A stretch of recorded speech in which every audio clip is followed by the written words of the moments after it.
15ই August 1947 Bharat স্বাধীন হলো। কিন্তু একটা প্রশ্ন, 15ই আগস্টে কি ভারত সম্পূর্ণ স্বাধীন রাষ্ট্রে পরিণত হয়েছিল?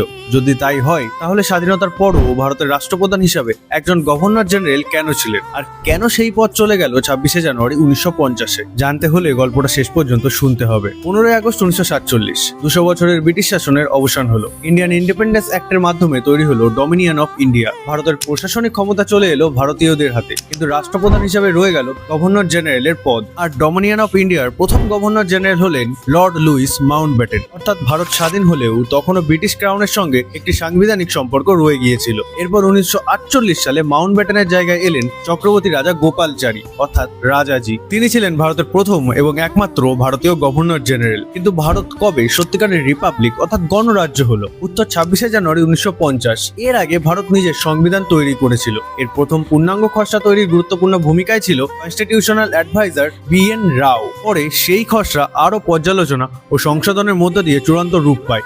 অবশেষে 26শে জানুয়ারি 1950 সংবিধান কার্যকর হলো। বিলুপ্ত হলো গভর্নর জেনারেলের পদ, আর ভারত হয়ে উঠল একটি সোভেরিয়ান ডেমোক্রেটিক রিপাবলিক। রাষ্ট্রপ্রধান হলেন ভারতের রাষ্ট্রপতি, আর প্রথম রাষ্ট্রপতি হলেন ডক্টর রাজেন্দ্র প্রসাদ। তাই মনে রাখবেন, 15ই আগস্ট 1947 আমাদের স্বাধীনতা দিয়েছিল, আর 26শে জানুয়ারি 1950 সেই স্বাধীন ভারতকে একটি নিজস্ব সাংবিধান ভিত্তিক গণরাজ্যে পরিণত করেছিল। তাই ভারতের স্বাধীনতার গল্পটা শুধু একটা দিনের গল্প নয়। পরাধীনতা থেকে স্বাধীনতা, স্বাধীনতা থেকে স্বশাসন, আর সেই স্বশাসন থেকে গণরাজ্য। 80তম স্বাধীনতা দিবসের আন্তরিক শুভেচ্ছা সকলকে। জয় হিন্দ, ভারত মাতা কি জয়।